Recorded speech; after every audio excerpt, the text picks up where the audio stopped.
Abra sua Bíblia comigo aí, minha irmã e meu irmão, ou o seu texto né, sagrado no aplicativo, no Evangelho de Jesus Cristo segundo Mateus. Evangelho de Jesus segundo Mateus, Mateus capítulo 2, de 1 a 12.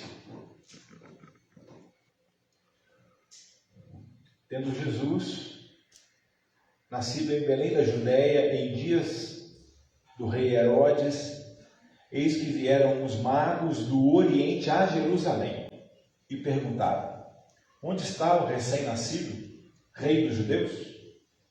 Porque vimos a sua estrela no Oriente e viemos para adorá-lo. Tendo ouvido isso, alarmou-se o rei Herodes e com ele toda Jerusalém. Então, convocando todos os principais sacerdotes e escribas do povo, indagava deles onde o Cristo deveria nascer. Em Belém da Judéia, responderam eles, porque assim está escrito por intermédio do profeta: e tu, Belém, terra de Judá, não és de modo algum a menor entre as principais de Judá, porque de ti sairá o guia que há de apacentar o meu povo Israel. Com isso, Herodes, tendo chamado secretamente os magos, inquiriu deles com precisão quanto ao tempo em que a estrela aparecera. Enviando-os a Belém, disse-lhes: ide informar-vos cuidadosamente a respeito do menino. E, quando tiverdes encontrado, avisai-me, para que eu também possa ir adorá-lo. Depois de ouvirem o rei, partiram. E eis que a estrela que viram no Oriente os precedia, até que chegando, parou sobre onde estava o menino. E, vendo eles a estrela, alegraram-se com grande e intenso júbilo. Entrando na casa, viram o menino com Maria, sua mãe. Prostrando-se, o adoraram. E abrindo seus tesouros, entregaram-lhe suas ofertas: ouro, incenso e mirra. Sendo por divina advertência, prevenidos em sonho, para não voltarem à presença de Herodes, regressaram por outro caminho à sua terra. Oremos, minhas irmãs e meus irmãos. Pai, o Senhor que é Trindade Santa, amor, plena misericórdia, pela Ruá Divina, ilumina-nos. Que haja luz para que a gente possa ver além da tinta e do papel. E o Teu Santo Espírito mova nossa capacidade cognitiva, ilumine a nossa razão, nossos corações, para que a gente possa aprender contigo nessa manhã, no nome de Jesus. Amém. Graças a Deus. Bom, minhas irmãs e meus irmãos, hoje, esse domingo, nós temos duas celebrações no nosso calendário litúrgico, que são celebrações importantes para os cristãos, de forma geral, para as cristãs, de forma geral, espalhados aí na face da terra, né? Trazemos à memória esse texto, que é o texto tradicionalíssimo do dia 6 de janeiro. Então, sempre esse texto do dia 6 de janeiro, ele bate no início do ano para a gente. Que é o texto da visita. Vamos talvez perguntar aqui, né? Quem lembra dos nomes dos magos? Vão lembrar dos nomes? Como é que era? Baltazar? Gaspar e Belchior. É isso mesmo? Todo mundo acredita nessa tradição, né? Mas não é isso que a Escritura Sagrada ensina para a gente, né? Essa tradição está aí. Mas esses nomes, só constam em contos da tradição. Não é verdade? Gaspar, Belchior e Baltazar. Né? Olha que interessante. A Bíblia Sagrada nem fala que eles eram 3. E a gente acha que eles eram 3. Eu ganhei o presépio, lindo inclusive, de Dona Hilda Regli, lembram? Saudosa Dona Hilda Regli, né?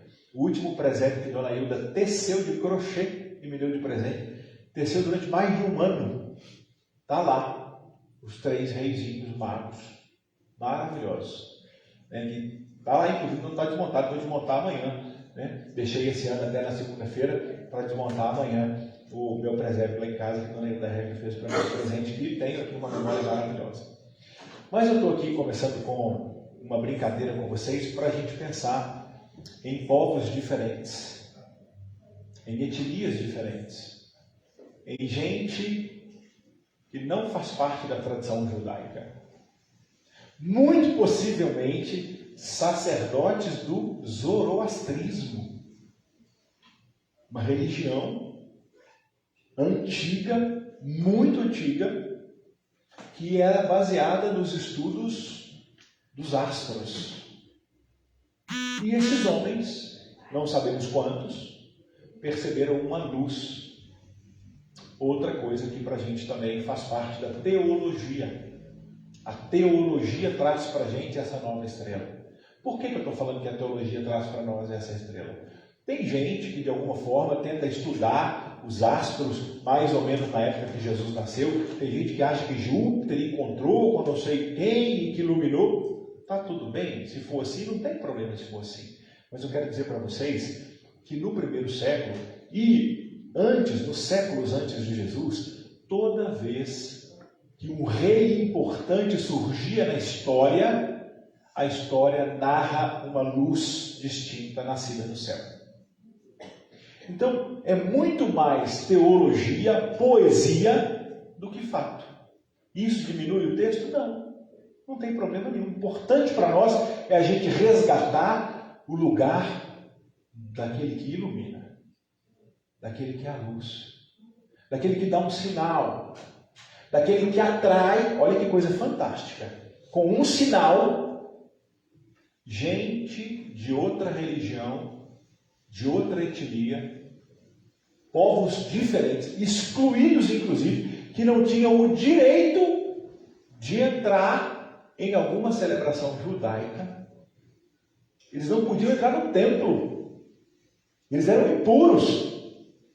E Jesus vem em um contexto cultural judaico e é reconhecido esse Deus que se revela com um sinal, com uma luz que atrai todas as pessoas. Nós lemos hoje aqui um texto maravilhoso no momento de absolvição, onde Paulo diz assim: olha, tem um mistério que foi escondido nos séculos passados, que o povo não entendeu, que as pessoas que não são da tradição judaica também são herdeiras do mesmo Deus que é amor. Mas hoje, olha que interessante, a gente insiste em ter dificuldade de acolher gente estranha ao cristianismo nas nossas celebrações cristãs, como se as nossas celebrações cristãs fossem exclusivas às pessoas cristãs e cristãs, como se Jesus fosse exclusivo da nossa religião, como se Jesus fosse um membro que compete de igual forma com várias outras divindades. E aí a gente cai numa falácia, numa mentira, que é uma disputa de qual Deus é o Deus verdadeiro. E a gente começa a competir. E a gente esquece que quando a gente olha a religião, a gente está olhando tradição humana. A gente olha aquilo que alguns seres humanos, em um contexto, em uma etnia, em uma cultura, conseguiu perceber da manifestação do sagrado a aquele povo, aquela cultura, aquele tempo, aquele momento. E a gente esquece de perceber o caráter desse Deus, que é além de uma religião, acima de uma religião, muito maior do que apenas a nossa tradição cristã. Eu estou dizendo para vocês hoje que o dia onde nós olhamos para a sexta-feira, olhamos aqui na Praça da Liberdade, Maurício Tizumba, com um monte de conjuntos de folia de reis, celebrando o Dia de Reis, celebrando o dia onde povos estrangeiros são acolhidos por um Deus que se faz menino. Eu preciso trazer isso para a minha vida prática. Será que o Deus que eu sirvo na pessoa de Jesus acolhe estrangeiro? Acolhe gente diferente que eu? Ou será que o Deus que eu sirvo é o Deus dos iguais? É o Deus dos uniformizados? Porque é isso que muitos cristãos e muitas cristãs aprenderam durante séculos e séculos. Que Jesus Cristo é o nosso Deus. E aí a gente diz assim: feliz a nação cujo Deus é o Senhor, como se nós tivéssemos uma briga para levar Jesus como Deus superior a tantas outras percepções dos sagrados em culturas diferentes. Será que eu não posso, por exemplo, tirar o meu olho dessa coisa tão pequena que é a religião e tentar ampliar um pouco a minha percepção e ver um Deus que está trabalhando na humanidade para fazer da humanidade pessoas mais humanas e entendendo que Jesus vem como aquele que salva a humanidade da desumanidade, que Jesus vem como aquele que acolhe todos os estrangeiros, fazendo com que os estrangeiros sejam reconhecidos em uma sociedade onde eles eram excluídos, marginalizados, que não tinham direito de nada. O pecado de Sodoma é o pecado de não acolher o estrangeiro, de querer violentar o estrangeiro, de querer estuprar o estrangeiro, de querer dizer que aquele povo era superior ao estrangeiro, que ele não era bem-vindo. Esse é o pecado de Sodoma. E será que nós não queremos hoje fazer a mesma coisa com as pessoas diferentes de nós? Dizer que nós somos superiores e que a gente tem que impor a nossa cultura como se a gente tivesse que colonizar todos os outros povos que precisam ser salvos por nós? Será que eu não tenho a capacidade de perceber um Deus que é amor e que se revela com um caráter de fraternidade, de respeito, de solidariedade, de amor, que se faz habitação, como nós estudamos hoje na escola dominical, né? Que se faz habitação individual e coletivamente nos seres humanos, que todos os seres humanos são imagem e semelhança de Deus. E de repente eu vejo aqui reações a um Deus que se revela. E eu pergunto, será que a gente acolhe ou será que a gente rejeita esse Deus que se revela? Porque nós temos no mesmo texto uma ação de gente que era excluída, que não era acolhida e que acaba acolhendo. E gente que se dizia acolhida, que se dizia parte e que não acolhe. Olha que falta de coerência, né? Não é uma falta de coerência? Os de casa, os judeus, não acolhem Jesus Cristo. Não acolhem Jesus quando criança, porque ele não tinha nem lugar para nascer. Não acolhem Jesus enquanto adulto, que o seu discurso não era acolhido pelos judeus. A ponto de os próprios judeus se juntarem aos romanos e levarem esse menino adulto para a cruz. Por quê? Porque eles não eram o Messias que eles esperavam. Esse Messias não veio restaurar o reino político de Israel, fazendo de Israel um reino grande, poderoso, dominador de outros povos, como fora na época de Salomão e de Davi. Esse Jesus não foi acolhido pelos judeus, mas esse Jesus foi acolhido por gente que não era acolhida pelos judeus. Os que eram expurgados, oprimidos, marginalizados, que não tinham valor. Gente lá do zoroastrismo, daquela religião doida lá do capeta, assim que a gente se refere, né, a algumas outras religiões, quando a gente não entende aquilo que o outro quer dizer, quando a gente demoniza, por exemplo, a religião de matriz africana, onde a grande maioria dos cristãos e cristãs querem demonizar sem entender, sem ouvir, sem nunca terem a coragem de ouvir alguém de candomblé ou de umbanda que você serve? Deixa eu entender a sua fé. Mas não. Por causa do racismo estrutural, a gente rejeita e demoniza. A gente nem quer entender o que o outro está querendo servir. A gente nem quer entender as referências do outro, do sagrado. Porque a gente já estabeleceu que é demônio. A gente já estabeleceu que não é de Deus. E de repente Deus está falando com a gente. Com gente que a gente não quer ouvir. Com gente que os nossos pressupostos, né, aquilo que a gente supõe previamente, com gente que os nossos pré-conceitos, aquilo que a gente já deu conceito previamente, sem ouvir, sem conversar, sem perceber que ali tem amor, que ali tem acolhimento, que ali tem verdade, que ali tem justiça, que ali quer o bem como a gente quer o bem.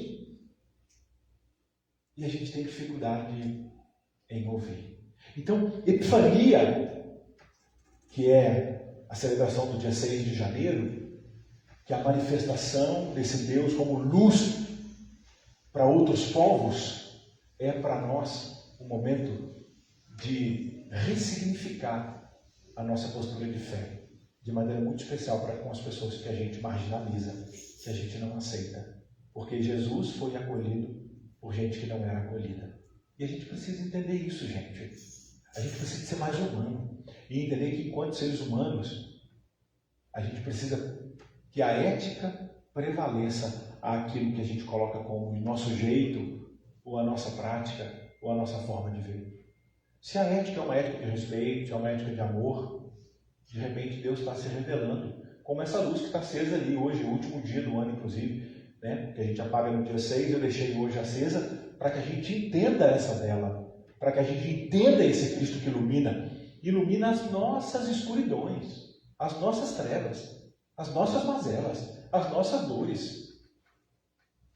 E a gente precisa repensar e entender qual é a maneira que a gente precisa exercer a nossa fé.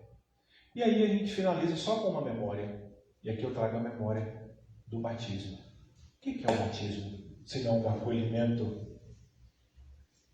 que é o batismo? Onde Filipe é transladado, levado para um caminho onde uma carruagem corria, aonde outro estrangeiro, eunuco, dentro de uma carruagem, lendo um texto sagrado que não era nem da tradição dele, era de outra tradição, um texto judaico. E Filipe começa a correr ali do lado de fora e vira para o eunuco e pergunta: você está entendendo o que você está lendo? Talvez essa pergunta seja a pergunta que mais caiba hoje. Será que a gente está entendendo o que a gente está lendo quando a gente lê as Escrituras? Hoje a gente teve uma conversa na escola dominical também sobre poesia e prosa. Como a gente erra lendo o texto poético como se esse texto fosse prosa, né? Eu dei exemplo aqui, vou repetir o exemplo, porque é bom a gente ser repetitivo, pedagogicamente necessário, inclusive, né? Eu citei o exemplo aqui daquela oraçãozinha linda, né? Maria deu o seu coração para José. Se eu for ler em prosa, eu estou lendo notícia de jornal, eu estou lendo literalidade. Para Maria dar o coração para José, o que aconteceu? Maria morreu, José era cardíaco, né? Maria então pega o coração e doa o coração para José, que foi transplantado. Isso é prosa, não é verdade? Agora olha como o texto muda e ele fica mais belo. Eu consigo sentir o cheiro, o perfume do texto quando a gente lê a poesia. Já se emocionou com poesia? Talvez a gente precise ler mais poesia para entender a Bíblia. Porque a Bíblia é praticamente quase toda poética e a gente insiste em lê-la como se ela fosse prosa. Poesia.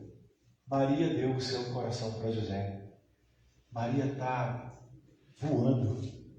Os pés de Maria não tocam no chão. Maria está elevada na paixão, no amor. Maria se apaixonou e entregou integralmente todo o seu coração para José. Olha a beleza do texto. Então, quando a gente vai para as Escrituras Sagradas, a gente precisa entender que muitas vezes o texto está dizendo muito mais do que apenas a literalidade. E aí a gente volta então para o batismo e volta para a pergunta de Filipe ao eunuco: entendes o que lês? Entendes o que lês? Será que a gente está entendendo o que a gente está lendo? E aí o eunuco responde: um estrangeiro excluído, marginalizado. Eunuco, gente. Ou se fez castrado ou foi castrado. E ali ele fala assim: como que eu posso entender se ninguém me explica? E eu pergunto: será que a gente entende quando alguém explica? A gente está tentando explicar. O Espírito de Deus está tentando explicar até nas nossas camas, nos nossos leitos, mostrando para a gente qual que é o caminho a seguir, como que a gente precisa refletir esse Cristo na nossa sociedade aí, com tantos dilemas e tantas demandas de respostas que a gente precisa dar no texto bíblico. Filipe é acolhido na carruagem, explica para o eunuco sobre como Cristo acolhe e ama todas as pessoas, sobre como o estrangeiro que ora marginalizado, excluído, sem direito à aliança com Deus, agora é amado, acolhido e parte da família de Deus. E o estrangeiro pergunta então para Filipe: tem água aqui fora, o que me impede de ser batizado? Filipe diz: nada. Filipe não exige nada. A gente quer exigir tanta mudança do outro para ser batizado, né? A gente quer exigir tanto que o outro mude, seja do nosso jeito para ele ser membro da igreja, não é assim? Você tem que mudar sua roupa, você tem que mudar seu vocabulário, você tem que mudar seu jeito de ser. Teve época que as pessoas tinham que mudar até a cor da pele para tentar ser aceita na igreja. Quantas igrejas que são aí na história, né? Racistas, xenofóbicas, machistas e tudo mais. E hoje a gente tem aqui uma iluminação, uma luz acesa no texto, que nada impedia o eunuco de receber o acolhimento, o símbolo, o sinal de acolhimento que é o batismo. Por isso, no batismo de Jesus, uma outra epifania. A voz do Pai, o Filho ali, aos pés de João, e o Espírito se fazendo manifesto. A epifania, que ora acontece na manjedoura, acolhendo os estrangeiros, agora manifesta no batismo, o símbolo de acolhimento de todas as pessoas na comunidade de fé, ou nas comunidades de fé espalhadas na face da terra, com tantas tradições diferentes dentro do nosso cristianismo, ou não seria melhor dos cristianismos da nossa história? Que o Senhor nos ajude, que o Senhor nos ilumine nessa manhã de domingo, nesse 8 de janeiro, que a gente comece o ano acolhendo outras pessoas, amando, que a gente comece o ano sendo fortalecido pela vida, pela luz que trouxe aqueles sacerdotes do zoroastrismo, possivelmente, aquele menino, pela luz que nos ilumina hoje, na mesa, pela luz que é dado pelo Espírito para que a gente possa interpretar o texto sagrado, que nos acolha, que a gente seja hoje agraciado com mais um acolhimento, com mais um batismo, como Jesus foi, como Jesus pediu que todas as pessoas fossem para o mundo afora, batizando todas as pessoas, fazendo discípulos e discípulas, batizando-os em nome do Pai, do Filho e do Espírito Santo, e guardando todas as coisas que Ele estava ensinando para a gente. É para a gente viver. Guardar todas as coisas é encarnar aquilo que Jesus ensinou. Que seja assim na nossa vida. Que o Senhor nos ajude hoje nessa manhã. Que a gente saia daqui mais próximos, mais perto uns dos outros, umas das outras. No nome de Jesus Cristo. Amém.